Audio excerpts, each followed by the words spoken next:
bien, Antonio, Alfonso, el gusto de estar con ustedes otra vez. Bueno, bienvenido. Muchas gracias. De vacaciones, porque Vacaciones. te ausencia y puede pensar que estabas enfermo. Como ustedes ya lo dijeron. Todo lo contrario. Todo lo contrario. Mirá la cara, mirá la cara. Conociendo el mundo. Mirá cómo está. Rozagante. Quemadito. Bueno, también conociendo lugares especialmente importantes y sensibles, como Londres y París, en momentos muy importantes por el Brexit y por el tema de los atentados terroristas, ¿no? Sí. Un escenario realmente muy complejo. Pero si les parece, vamos con nuestro invitado central de hoy. Licenciado, ya lo saludábamos más temprano. Antes de meternos en los grandes temas que tenemos programados para hoy, para conversar con usted, Ugarteche, ¿no? La ausencia de Ugarteche, este documento que tenemos por aquí, cambio de mando, director de la Policía Nacional, discurso, director saliente, comisario general retirado, Julio Ugarteche. ¿Cómo se vive sin esta presencia tan importante? Bueno, la verdad que ¿Cuál es el mensaje para las nuevas generaciones? Ha sido una pérdida muy importante para el país.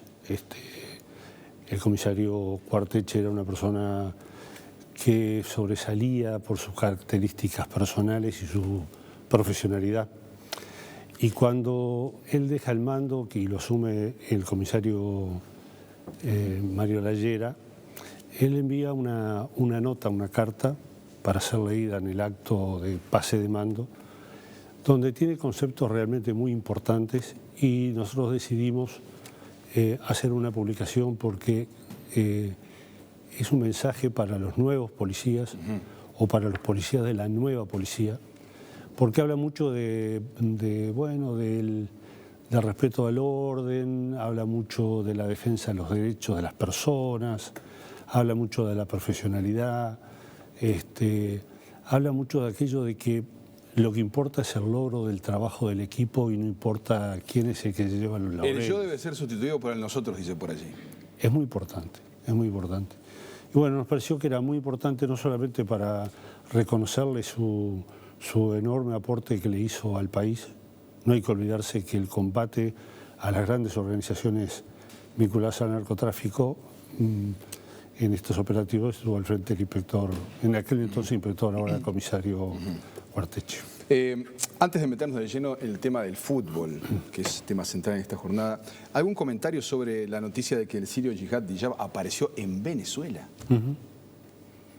Sí, nos enteramos que había aparecido en Venezuela. Ya sabíamos, y hace bastante tiempo, que él había desaparecido de los lugares habituales donde estaba en este país. Y nosotros lo aclaramos en varias oportunidades con todas aquellas personas que se les generó cierta inquietud y nos preguntó qué pasaba. Era de que esta persona había venido como refugiado al país y como refugiado tenía libertad total de desplazarse por todo el territorio nacional. Incluso el Ministerio de Relaciones Exteriores le había emitido un documento de viaje que le permitía viajar en los países de la región y en aquellos países que eventualmente, si él pedía autorización, lo pudieran aceptar para entrar. Tenía que ser autorizado para entrar. Pero debería ser autorizado. Él estaba refugiado, era un refugiado uruguayo, pero no perdía su nacionalidad. No era un sujeto a ser observado o vigilado por los servicios de inteligencia, para nada. La información que se nos suministró desde el gobierno de Estados Unidos cuando Diyab vino al Uruguay era que era una persona que no se le había comprobado su participación en ningún acto terrorista. Y bueno, pasó lo que pasó, nosotros lo hemos visto en muchas oportunidades. En mi opinión, una persona que estaba muy afectada por su periodo de reclusión. Pero bueno, que el análisis de esto lo hagan los claro, pero no hay registro, ¿verdad?, de su salida del país. No tenemos registro de la salida del país. ¿La policía de Venezuela ha informado algo? ¿El contacto todavía es muy reciente? No, esto todavía es muy reciente. Nosotros nos enteramos en el día de hoy y hay contactos entre nuestras policías y estamos esperando a ver un informe oficial. Un informe oficial lo están esperando, ¿no? Porque ustedes decían es un tema de Cancillería, pero ahora para ella es un tema del Ministerio del Interior. Claro, sí, también. Ahora ya lo llega a ser, ¿no? Decían que pierde su calidad, por lo menos frente a la Cancillería nos decían que pierde su calidad de refugiado de haberse ido. Sí, no sabría decirle. En realidad no sé, porque él no es que tuviera prohibida la salida del país, por lo tanto tenía un documento de viaje. En el Uruguay no cometió ninguna irregularidad. En todo caso, si cometió alguna irregularidad, la cometió en Brasil, porque él transitó por Brasil. ¿A Venezuela? Y si ingresó a Venezuela, bueno, hay que ver cómo ingresó. Pero él tenía un documento de viaje, hay que ver desde el punto de vista jurídico cómo se analiza esa situación. En momentos en que hay preocupación sobre eventuales atentados en Brasil y todo. ¿Qué señal de alarma para la región, no para Uruguay, donde no cometió ningún delito, que haya podido atravesar todo Brasil el ómnibus, como dice, que atravesó y llegar a Venezuela, sin que nadie se enterara? Es un poco preocupante, no por el caso de él específicamente, tal vez. Sí, habría que ver qué dice Brasil de eso, ¿no? Claro, no yo. Bien, bien. Licenciado, antes de, capaz que volvemos al tema más adelante, pero vamos al tema del fútbol, ¿no? Porque, a ver, hubo un acuerdo, hay humo blanco, están las cámaras, no están las cámaras. ¿Cuál es el escenario a esta hora, en este momento de la semana? El mismo de la semana pasada. El mismo, entonces. El mismo de la semana pasada. Nosotros en la última reunión que tuvimos, la última no, la anteúltima reunión que tuvimos con la AUF, que fueron varios representantes, sí, fueron representantes de Nacional, de Peñarol, neutrales, les preguntamos cuáles eran las nuevas medidas que se iban a tomar para poder iniciar el campeonato el 6 de agosto. Porque estaba pendiente el tema de las cámaras de identificación facial, que esto tiene una larga historia, tiene más de 2 años de historia, donde todos los dirigentes de los clubes, la AUF, todos, la policía, nosotros, todo el mundo estaba de acuerdo de que después de haber ensayado varios mecanismos para poder controlar la violencia en el deporte, llegamos a la conclusión de que la única manera de que no haya violencia en los espectáculos deportivos es que los violentos no entren. La única manera para que los violentos no entren es tener un sistema de identificación facial que identifique a las personas que hayan participado en actos violentos, los ponga en una base de datos y que o sean detenidos cuando salen del espectáculo deportivo y presentados ante la justicia o ante el juzgado de faltas, o simplemente que la AUF decida que estas personas no entren en los espectáculos deportivos, y eso iría automáticamente limpiando las canchas y los estadios de aquellas personas que son violentas. Por otro lado, iba a tener un efecto disuasivo, porque todas aquellas personas que tienen algún conflicto con la ley no van a ir a los espectáculos deportivos porque saben que ahí la policía los puede detener. Y por otro lado, todas aquellas personas que podrían incurrir en un hecho de violencia, saben que van a quedar registrados y que de ahí en adelante no van a entrar por X tiempo a los espectáculos deportivos. O sea, se reunieron todas las condiciones y una más que para nosotros es muy importante, porque la discutimos durante muchos años, que fue el hecho de que todos sabemos quiénes son los violentos, ¿verdad? Muy bien. Claro. Ahora, la policía no puede tener un registro de personas violentas, puede tener un registro de personas con antecedentes delictivos, pero no violentos.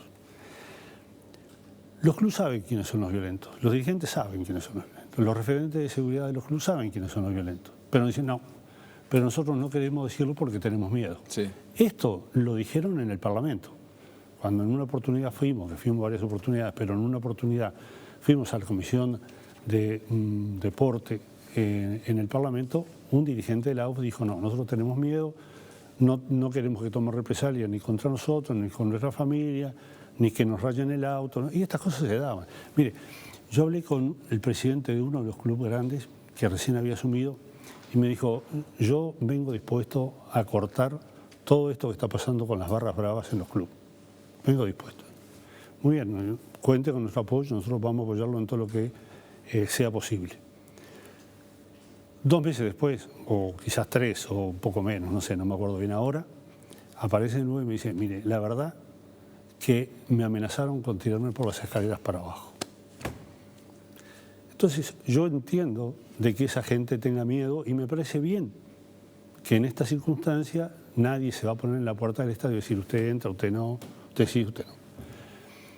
Entonces tenemos que buscar un mecanismo, porque tampoco podemos darle a nuestros policías 50 fotos, si ellos no pasan, claro. Y que cada policía le ponga a mirar a ver si el que entra corresponde a la foto.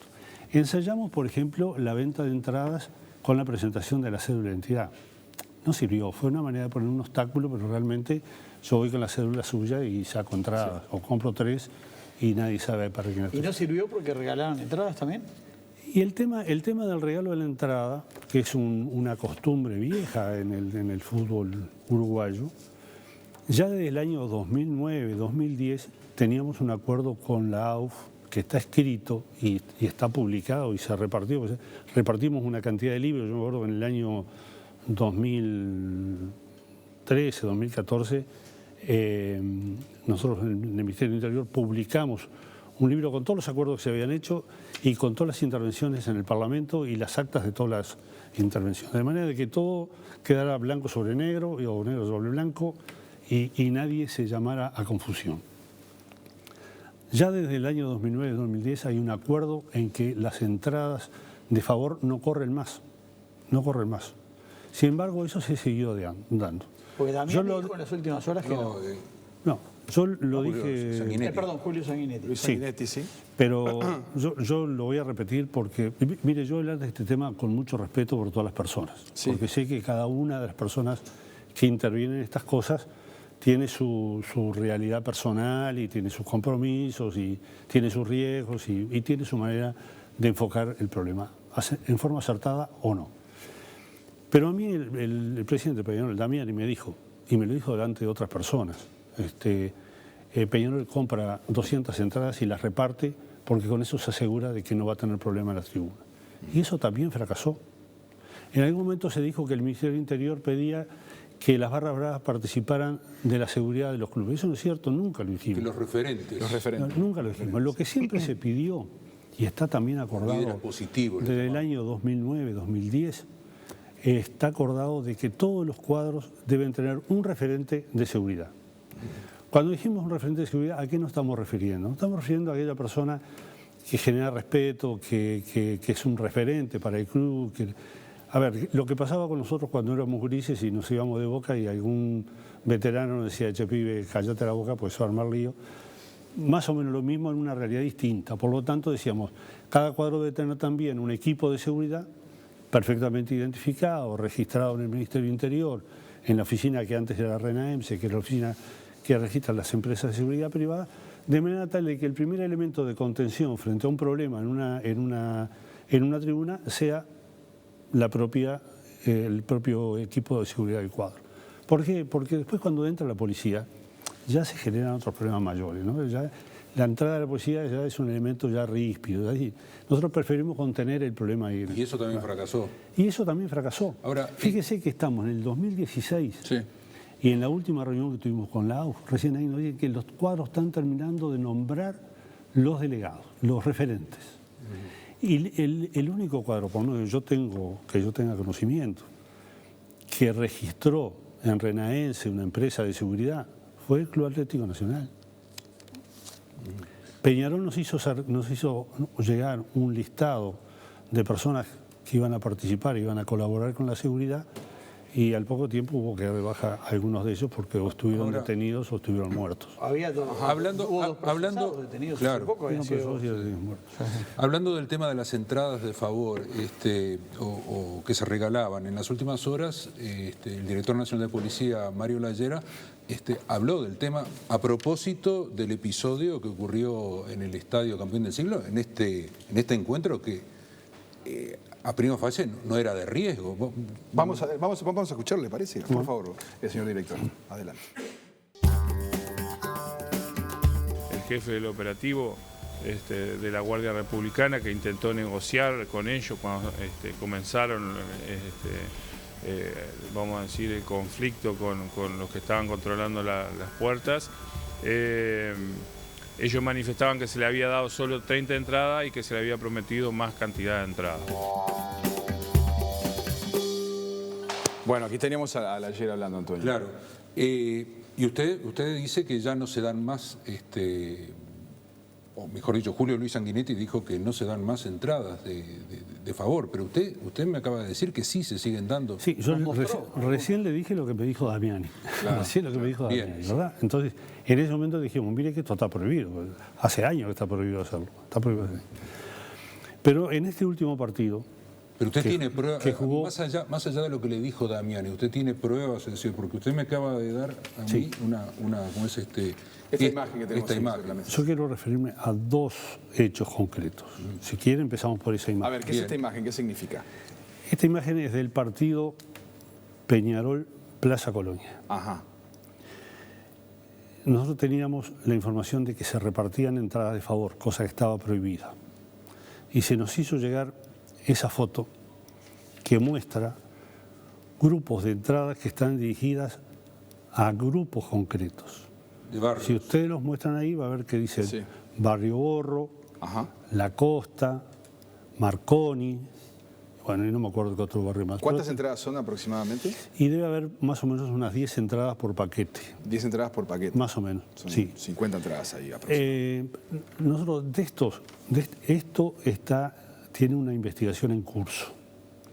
¿Por qué? Porque nos enteramos de esta información, podemos identificar por el número de las entradas y por la serie y todo lo demás. ¿Dónde se vendieron? Sabemos dónde se vendieron, a quién se vendieron, en qué momento se vendieron.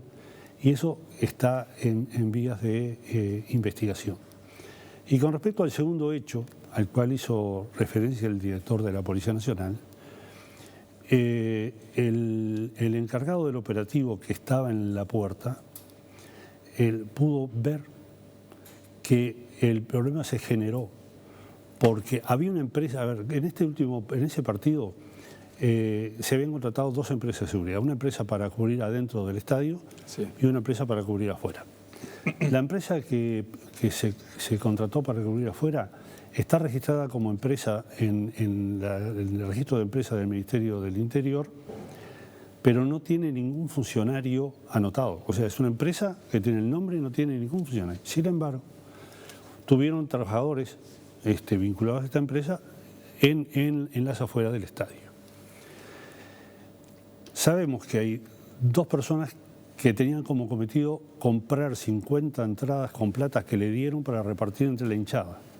Se repartieron 30 y la hinchada estaba reclamando las 20 que faltaban. Eso fue lo que generó el problema.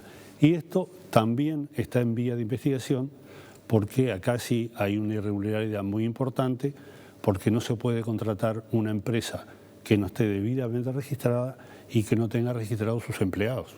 Y esto sucedió, además de este hecho de que se hayan repartido en la puerta entradas y después vino el reclamo por el resto de la gente que estaba esperando las entradas que no llegaron. Ahora, Sanguinetti, Eso- como dirigente de Peñarol, dijo, bueno, el partido no fue organizado por Peñarol. O sea, se sacó el sallo. O sea, Peñarol no tenía nada que ver con eso. O sea, que había Bueno, sido pero Tenfi. ¿sabe una cosa? Si cada uno de nosotros nos sacamos el sallo, es muy probable que tengamos fútbol durante muy poco tiempo.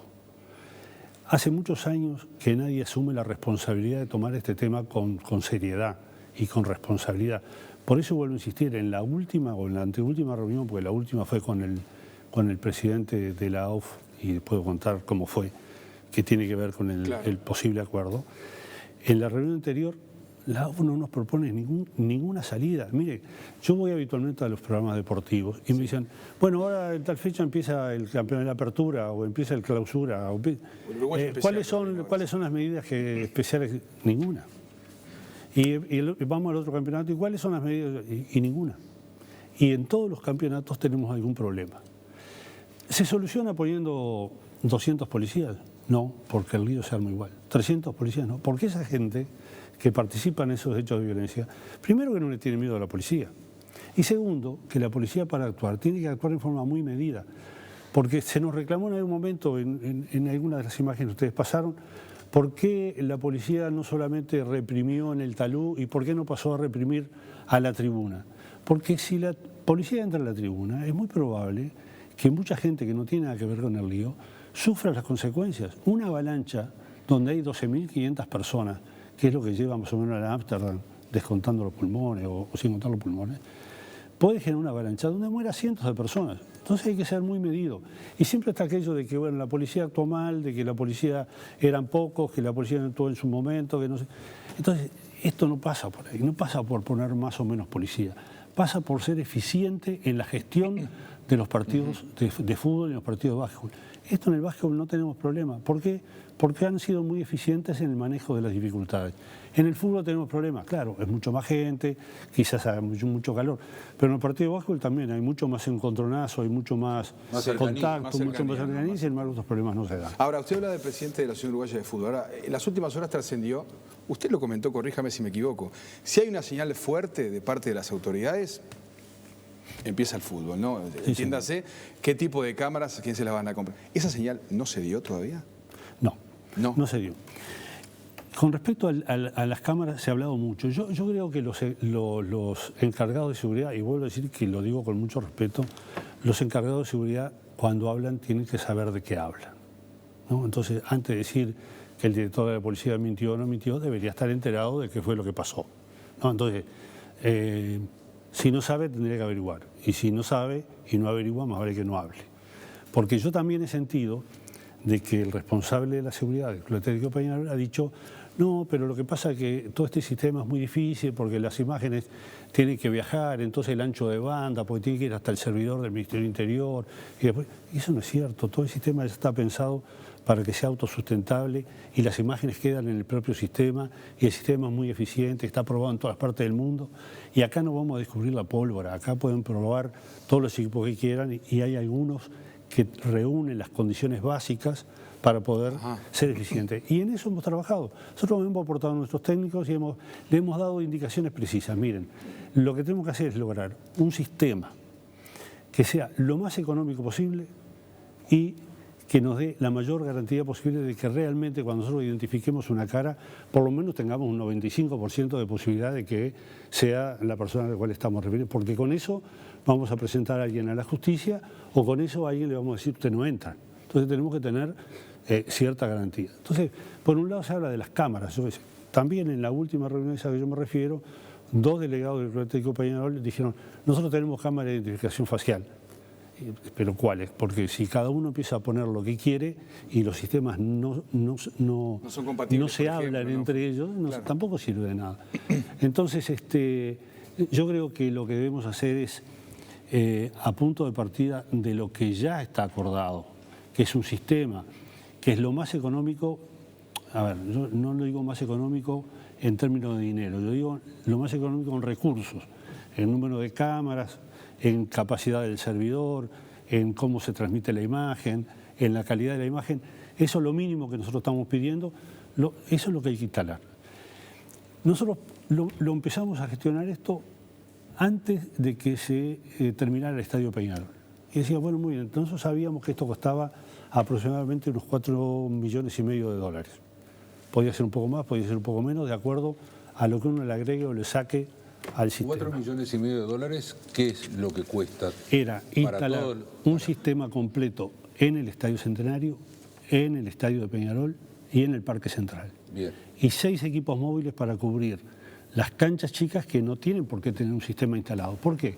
Si nosotros hubiéramos pedido instalar este sistema completo en todas las canchas, hubiera salido una enorme cantidad de dinero. Entonces dijimos, ¿en qué lugares son donde nosotros podemos captar mayor cantidad de problemas? Es donde juegan los cuadros grandes, es donde se generan los problemas, que son estos tres estadios. Quizás se pudiera sacar el Estadio Centenario también. Porque... Entonces nosotros decíamos... No juega de visitante. Pero nosotros decíamos, bueno, si Peñarol, que invierte $42 millones en el estadio, claro, diluir la cuota aparte que le toca, que era $1 millón y algo, no parecía que fuera un problema financiero ni económico, no parecía. Nacional, que está con un proyecto de ampliar el Parque Central, que creo que va a invertir más de $20 millones, tampoco parece que sea una inversión desmedida. Y el Estadio Centenario, que hay que arreglarlo, entre otras cosas, porque está deshecho, instalar esto en el Estadio Centenario, que además se puede utilizar para otro tipo de espectáculos también, tampoco era una inversión desmedida. Y los móviles, es la inversión menor, los equipos móviles son, creo, $280.000. Pero hay que hablar con propiedad. Cuando vienen y como contrapartida dicen, bueno, y si compramos los equipos móviles y dejamos esto para después, porque con los equipos móviles no hacemos nada. Ajá. Porque el equipo móvil es el que está en la puerta, sí, el que tiene que tener en la base de datos las caras de las personas que no pueden entrar. Es el que tiene la base de datos y dice, usted no entra. Entonces, me parece que hay que tomar este tema con mucha responsabilidad. No tenemos nada concreto entonces. No podemos hablar que el 13 o el 14 empieza el fútbol otra vez. En la última reunión con el presidente Valdés, nosotros dijimos, bueno, mire, como el problema mayor que tenemos nosotros son los partidos de alto riesgo, volvemos a repetir, nosotros los partidos de alto riesgo no vamos a cubrir. ¿Cómo bajamos el riesgo? Bueno, una de las maneras de bajar el riesgo es coloquemos las cámaras de identificación facial, el sistema completo, en el Estadio Centenario, que podrá costar $1 millón y algo, ¿no? Y nosotros, mientras ustedes instalan, reinstalamos la policía, ¿verdad? ¿Qué quería decir eso? Que una vez que firmaran con la empresa el compromiso, Sí, claro. con la empresa, no sé cuál es, la que ellos elijan, pero que reúna esos requisitos básicos. Desde el momento que firman, hasta que instalen, que puede llevar 3 meses o 4 meses, nosotros restituimos a la policía porque vamos hacia otra cosa, porque vamos hacia una salida que le va a permitir al fútbol desarrollar sus espectáculos en un clima de tranquilidad y de convivencia. Pero porque hasta ahora, no vamos, ¿sabe el único lugar que vamos hasta ahora? Aquí un día, y siempre estamos caminando por el pretil, y esto yo lo vengo diciendo hace años, venimos caminando por el pretil porque vamos a seguir así ¿hasta cuándo? Hasta que maten a alguien en el estadio y ahí se terminó el fútbol. Es mucho más fácil decir no se juega que después volver a reinstalar los partidos. Es mucho más fácil decir se juega solamente con hinchada locataria que después volver a reinstalar la hinchada visitante. Entonces, hagamos un alto, reflexionemos. Alguien tiene que tomar una decisión, alguien tomar una medida. No podemos seguir con indefiniciones. Y el Ministerio del Interior tomó la medida por el bien del fútbol. Dos preguntas para aclarar, para dejar bien claro. Cuando usted habla, la policía va a reingresar, ¿va a ser solo hasta que las cámaras estén instaladas? Después se queda fuera del estadio. Claro, porque una vez que están instaladas las cámaras, ahí empezamos como, le ponemos un 0 ahí. Se instalan las cámaras. ¿Qué es lo que empezamos a registrar con las cámaras? Aquellas personas que tienen una actitud incorrecta dentro del campo de juego, dentro del estadio. Ya en el próximo partido no entra. Quiere decir que esta inversión en cámaras significa que nosotros necesitamos mucho menos policía y mucho menos seguridad privada. Si hay problema, entran. Si hay problema, entra. Y la otra pregunta, para dejarlo bien claro un poco lo que le preguntaba Aldo también. Usted al principio, en la primera pregunta, dijo, estamos igual que la semana pasada. Y después dijo, le contestó Aldo, no han dado la señal. O sea, hoy no se puede hablar de una fecha de comienzo. Esa es la pregunta. No, porque nosotros le planteamos esto al presidente Valdés y no hemos tenido ningún retorno. Lo que hemos tenido ha sido los trascendidos de prensa. Hoy yo sentía, creo que sí que fue hoy, a Alonso, que está en la Secretaría de Economía y Finanzas de la AUF, decía, no, vamos a aclarar de cierto lo anterior porque vamos a probablemente por el camino de... Ojo, yo estoy de acuerdo que busquen otras opciones, pero hay determinados requisitos que son imprescindibles, ¿verdad? Son imprescindibles. Técnicos. Técnicos. Si hay una opción económicamente mejor, no sé, es un problema de la AUF. Claro. Es un problema de la AUF. Que hagan su mejor negocio. Ahora, el mejor negocio para los uruguayos es que retomemos el fútbol en un clima de convivencia y de tranquilidad. Que la gente vuelva. Después todo el mundo reclama, queremos volver a los estadios, queremos estar tranquilos, no queremos tener problemas. Y esto es lo que les genera a la gente la seguridad de que no va a tener problemas. ¿Y Peñarol y Nacional van a poder ir a las canchas chicas en ese...? Sí, pero no en partidos de alto riesgo. Eso también nos preguntó el presidente Valdés. Bueno, si por ejemplo tal cuadro chico quiere llevar a Peñarol, no, hay que bajar los riesgos. Pero como por ejemplo ya lo hizo Liverpool en el campeonato anterior, de que vendió una cantidad de entradas limitada para Peñarol. ¿En esas condiciones se puede? En esas condiciones se puede. Sí, una cortita, porque cuando uno habla también con las autoridades de la AUF, le dicen, bueno, pero precisamos legislación para el personal de seguridad privada, porque se viene el malón y el personal tiene un encontronazo físico, puede terminar preso. ¿Cómo se resuelve eso también? No, eso nosotros lo aclaramos también. Hay una reglamentación sobre las empresas de seguridad, así como las empresas de seguridad que custodian valores pueden andar armados, y si andan armados es porque pueden hacer uso del arma, pero pueden hacerlo en ciertas condiciones.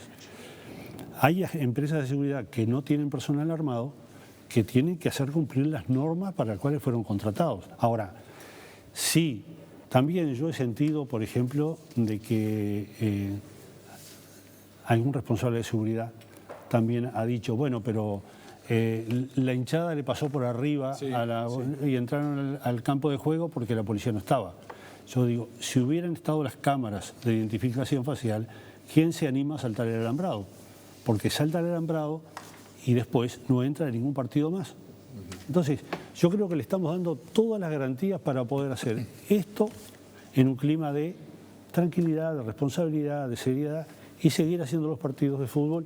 A ver, que vuelvan 50.000 personas al Estadio Centenario, que vuelvan. Ahora, la solución no es solamente las cámaras, es decir, tiene que haber una solución integral para todo este problema de violencia en el deporte, porque no se circunscribe solamente al estadio, sino que a veces la violencia se da en las afueras, incluso en los lugares donde salen las hinchadas. Es decir, Bueno, en el ¿Qué campeón otras del medidas? siglo, todos hinchas de Peñarol, hubo problemas en las tribunas con gente que denunció robos, ¿no? Hubieron, ahí está. También, ese fue otro ensayo que hizo Peñarol, de decir, no, nosotros no le vamos a vender entradas nada más que a los socios.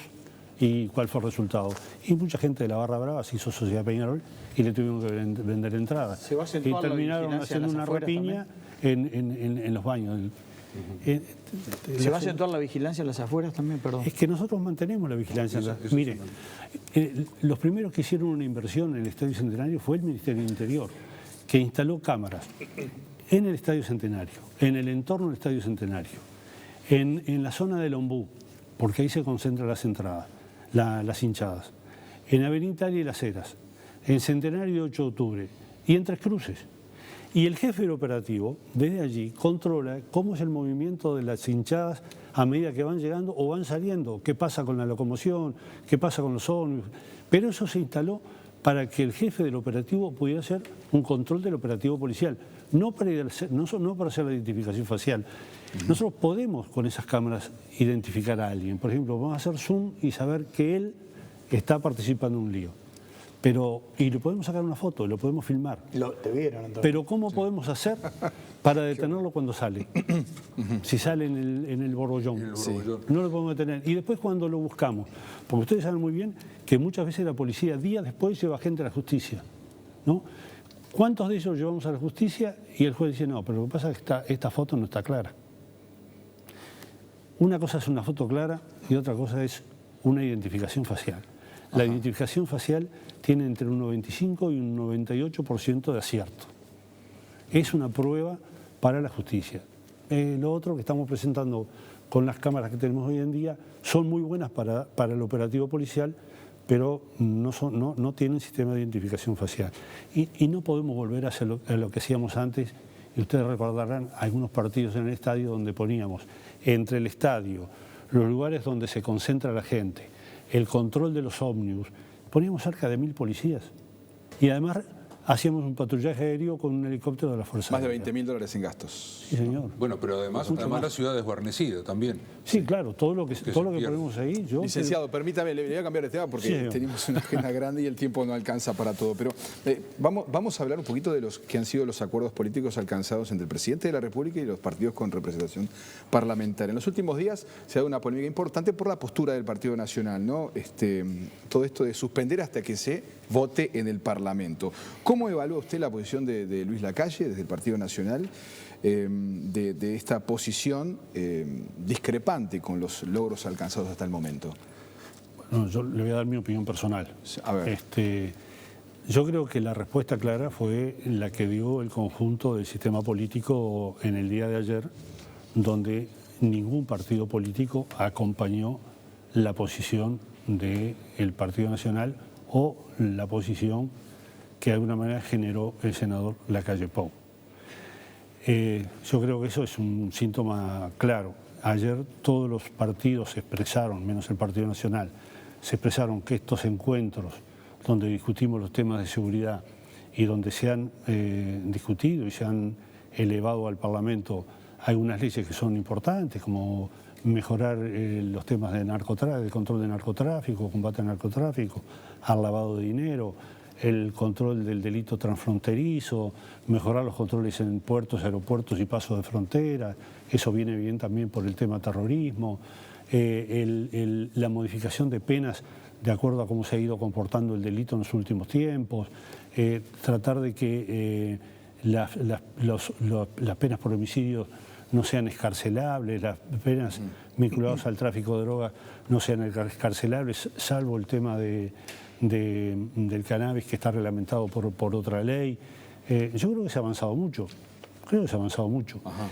Y lo que se planteaba ayer de vamos a esperar un mes para que en agosto se aprueben las leyes, yo creo que es una pérdida de tiempo, porque podemos ir generando acuerdos, como se ha hecho, y simultáneamente ir aprobando las leyes, porque una vez que las leyes llegan al Parlamento, ya quedan fuera de la órbita del Poder Ejecutivo. El Parlamento tiene sus tiempos, tiene que discutirlo, tiene sus comisiones. Y dígame, y cuando en la calle Pablo decía en su audición radial de las últimas horas, decía, si sigue el mismo equipo del Ministerio, si siguen las mismas leyes, es muy difícil cambiar la política de seguridad de nuestro país. ¿Qué le responde? Bueno, la segunda parte, si siguen las mismas leyes. Las leyes son las que se están acordando ahora. Y esas leyes son las que va a votar en el Parlamento. Y entre ellos la van a votar su legisladora y la va a votar él. O sea que por ese lado estamos cubiertos. Lo otro con respecto al equipo del Ministerio del Interior, yo diría, si hubiera un análisis crítico de la gestión del Ministerio, yo podría aceptar las críticas, incluso si hubiera elementos contundentes, podría decir, muy bien, tiene razón, no tenemos que ir. Pero nunca hubo un análisis objetivo de la gestión del Ministerio del Interior. Y una gestión no se mide solamente por si hay más o menos delitos, porque yo le voy a poner un ejemplo. A ver. Supóngase que usted vive en un país donde hay, póngale, 10.000 rapiñas por año. Sí. Bien. Con las características de la rapiña que tienen en Uruguay. Usted me dice, yo me siento inseguro. Bien, tiene razón. Pero supóngase que en el país de al lado viene su familiar y le dice, no, en mi país no hay 10.000 rapiñas, hay 3.000. Ah, no, entonces el país es mucho más seguro. Sí, pero en mi país hay 3.000 rapiñas, pero 10.000 muertos. Porque cada rapiña tiene 3 o 4 muertos. Ah, entonces ¿dónde estamos? ¿Se miden por eso? No, se mide por el comportamiento del delito. Se mide por la gestión que se está haciendo, porque el delito cambia. Y en la medida que el delito cambia, uno tiene que ir modificando y además adelantándose a los acontecimientos para que el delito no cambie hacia ciertas modalidades que nosotros no queremos que se den en el Uruguay. Y le pongo 2 o 3 ejemplos, o 10 si tenemos un día para poder seguir estando charlando. Sí. Uno de ellos, por ejemplo, ha sido el tema del narcotráfico, por el cual yo he venido a estos programas en varias oportunidades. Sí. Si desde el año 2005 al año 2010, donde se encaró con mucha fuerza y mucha seriedad el tema del narcotráfico internacional, hoy en día el Uruguay estaría en una situación totalmente diferente, totalmente diferente. Si nosotros en el periodo anterior no hubiéramos actuado rápidamente con una policía muy eficiente en el combate a los secuestros extorsivos, hoy en día la gente estaría mucho más insegura. Y si hoy en día nosotros no estuviéramos haciendo inversiones y proyectando cosas para evitar que se cometan otros delitos, que no voy a decir cuáles son, porque yo no estoy acá para avivar a los delincuentes, probablemente el Uruguay transite hacia otras formas que tenemos en la región y nosotros no queremos llegar a eso. Fíjese que por primera vez, desde después de la dictadura, del año 85 en adelante, es cierto que las rapiñas han ido creciendo todos los años. Primera vez, ahora, es que las rapiñas empezaron a decrecer. Y nosotros lo anunciamos, dijimos, esto va a tener un crecimiento, va a tener una meseta y va a empezar a descender. ¿Por una cuestión mágica? No, porque hay que ponerle mucho trabajo atrás de esto. Hay que ponerle tecnología, hay que ponerle pienso, hay que hacer análisis estratégico, hay que recurrir a aquellas personas que saben, hay que traer expertos del exterior, hay que mandar policías a capacitarse al exterior del país y generar una nueva policía que sea capaz de adelantarse a las modificaciones que puede tener el delito. Hoy en día, la policía está haciendo un patrullaje que es el resultado de un análisis de años de lo que ha pasado en este país, que ha permitido que en los lugares donde se está haciendo el patrullaje intensivo, las rapiñas bajen en un 60, un 70, un 80%. En Montevideo las rapiñas han bajado un 4%, la primera vez que ustedes sienten... 4%. 4%, ¿pero por qué? Porque el patrullaje no se está haciendo sobre el 100% de la ciudad, se está centrando en aquellos lugares donde tenemos mayor cantidad de problemas. Aún así, en esos lugares que bajamos la rapiña hasta un 60%, cuando uno hace la progresión anual y extendida a todo Montevideo, nos da que han bajado un 4%. Pero venimos con 6 meses del año en el cual solamente llevamos aplicado este sistema en 90 días. Cuando hagamos la proyección en el año, este resultado va a ser mucho mejor. Licenciado, yo le agradezco su presencia esta noche aquí en Código País. No, gracias. Ha sido un placer, y será hasta la próxima. Queda mucho para contarles, amigas y amigos. Ya venimos con el análisis de Alfonso en materia política, pero también les adelantamos que en un ratito estaremos hablando de este tema esta noche aquí en el Periodístico de la Tele.